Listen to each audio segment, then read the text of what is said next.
মিহি সিজন 2 নেশাক্ত প্রহর লিখেছেন রূপন্তী সরকার পর্বসংখ্যা 9। ঋষভ ইয়াশফাকে এক ঝটকায় কোলে তুলে নিল। ইয়াশফা তাড়াহুড়ো করে ঋষভের শার্ট খামচে ধরল। ঋষভ এমন আচমকা কোলে তুলে এটা হৃদ এবং ইয়াশফা দুজনেই ভাবতে পারেনি। হৃদ চেঁচিয়ে বলল, এই বাজে ছেলে, আমার মেয়েকে কোলে নিয়েছো কেন? নামাও কোল থেকে। ঋষভ শয়তানি হাসি দিয়ে হৃদকে বলল, 1 মিনিটের মধ্যে রুম থেকে বের না হলে তোমার মেয়ের সাথে আরো অনেক কিছু করব। হৃদ একদম চুপ হয়ে গেল। হৃদকে চুপ করে দাঁড়িয়ে থাকতে দেখে ঋষভ টুপ করে ইয়াশপার গালে চুমু দিল। ইয়াশপা পুরো জমে গেল। হৃদ আরেক দফা অবাক হলো। ইয়াশপার মাটি ফাঁক করে ভেতরে ঢুকে যেতে মন চাইলো, তাহলে হয়তো একটু শান্তি পেত। হৃদ রেগে ঋষভকে বলল, আমার আমার মেয়েকে চুমু খাওয়ার সাহস কে দিল তোমাকে? আমি তোমার ঠোঁট কেটে নিব। ঋষভ ইয়াশফার অন্য গালে আরেকটা চুমু দিল। এরপর ইয়াশফাকে কোলে নিয়ে হৃদের দিকে এগিয়ে গেল। হৃদ ঋষভকে এগোতে দেখে পিছিয়ে যাচ্ছে। ঋষভ গম্ভীর গলায় বলল, রুম থেকে বের হও। হৃদ ঋষভের দিকে কটমট করে তাকিয়ে বলল, বেয়াদব ছেলে, এই শিক্ষা দিয়েছি তোমাকে? বাপের সামনে এসব করতে লজ্জা করছে না? বউ মানো না তো? এসব কি? কোল থেকে নামাও আমার মেয়েকে। ঋষভ ইয়াশপার কপালে একটা চুমু দিয়ে বলল, রুম থেকে বের হও না। রুম থেকে বের হও না ভাই। তাহলে তো হয়। কেন জেদ করছো? হৃদ একদম মগার মতো চেয়ে রইল ঋষভের দিকে। ছেলে তাকে ভাই বলছে। হৃদ বলল, তোমার মতো বেয়াদব আমি আমার জীবনে দেখিনি। ঋষভ এবার এগিয়ে এসে হৃদের গালে একটা চুমু দিয়ে বলল, তাহলে এখন দেখো আর এই রুম থেকে বের হও। হৃদ নিজের গালে হাত বুলিয়ে নিজের দিকে কটমট হৃদের দিকে ঋষভের দিকে হবে। ঋষভের দিকে কটমট করে তাকালো। হৃদ বুঝলো রুম থেকে বের না হলে এই বেয়াদব ছেলে আরো উল্টাপাল্টা কাজ করে ওকে লজ্জা দিবে। হৃদের লজ্জায় মাথা কাটা যাচ্ছে। ঋষ এত নির্লজ্জ কবে হলো? ও তো ইয়াশপাকে দেখতে পারে না। হৃদ তাড়াহুড়ো করে রুম থেকে বের হয়ে গেল। হৃদ রুম থেকে বের হওয়ার সাথে সাথে ঋষভ ইয়াশপাকে খাটের উপর ঠাস করে ফেলে দিল। ইয়াশপা ঋষভের ওপর রেগে গেল। আপনার কি মাথায় সমস্যা? বাবার সামনে কেউ এমন বেয়াদবি করেছি? অসভ্য লোক একটা। ঋষভ গম্ভীর গলায় ইয়াশপাকে বলল, এখন তুমিও রুম থেকে বের হও।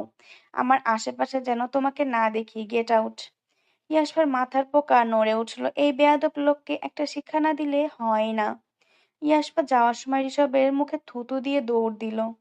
ঋষভ ইয়াশপা যাওয়ার দিকে তাকিয়ে আছে।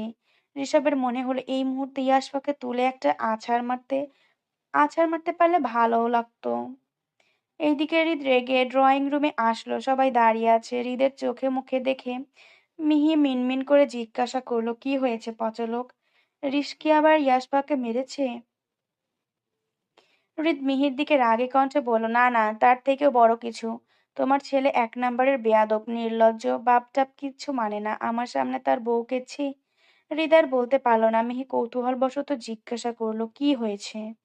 হৃদ সবার দিকে তাকিয়ে মিহিকে বলল, সাইডে চলো বলছি।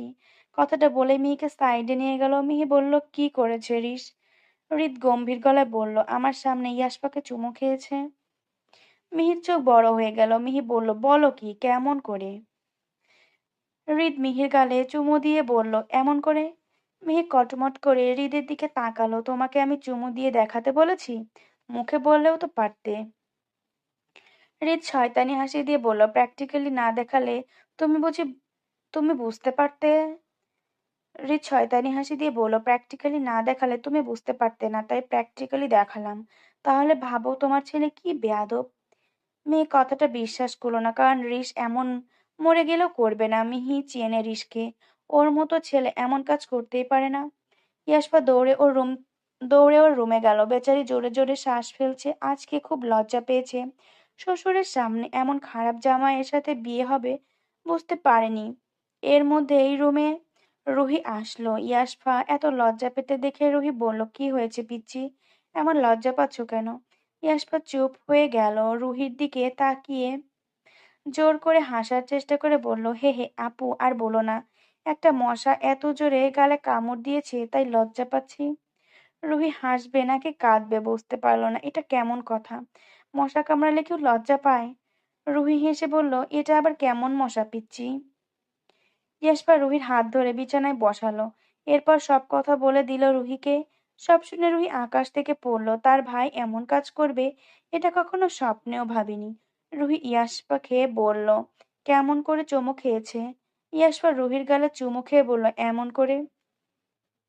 রুহির চোখ বড় বড় হয়ে গেল। এর মধ্যে রুহির ফোনে একজনের কল আসলো। ইয়াসপা ফোনের দিকে তাকিয়ে রুহিকে বলল, কে কল দিয়েছে? রুহি একটা শুকনো ঢোক গিলল। ইয়াসপা বলল, কে ফোন দিয়েছে বলো? রুহি ভয়ে ভয়ে বলল, চিনি না। আচ্ছা বাদ দাও, আমি পরে এসে তোমার সাথে গল্প করব। ইয়াসপা রুহির দিকে তাকিয়ে বলল, বলো আমাকে। আমি কাউকে বলবো না। রুহি মিনমিন করে বলল, অদ্রিত। ইয়াসপার চোখ বড় হয়ে গেল। ও বুঝলো কোনো একটা ঘাপলা আছে। ইয়াসপা রুহির থেকে ফোনটা নিয়ে নিল। এরপর নিজে রুহির হয়ে অদ্রিতকে বলল, হ্যালো। অদ্রিত সাথে সাথে বলল, এই তুই আমার কল ধরছিলি না কেন রে? আমাকে ইগনোর করছিস? ইয়াসপা ন্যাকা সুরে বলল, হ্যালো জানস, আমার অন্তর কাটিয়া দিমু তোমারে ভালোবাসো যদি আমারে। অদ্রিত থেমে গেল, একদম চুপ হয়ে গেল। অদ্রিত ভাবলো ও হয়তো রং নাম্বারে কল দিয়েছে।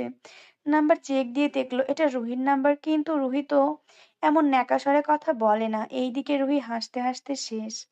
অদ্রিত বলল, কে? রুহি কই? কে আপনি? ইয়াসপা গলা চেঞ্জ করে বলল, রুহি কে? আমি তো তোমার ইস্যু। অদ্রিত রেগে গেল। ইয়ার কি হচ্ছে? অদ্রিত রেগে বলল, আমি কোনো ইস্যু হিসুকে চিনি না। রুহি আসলে বলবেন অদ্রিত কল দিয়েছিল।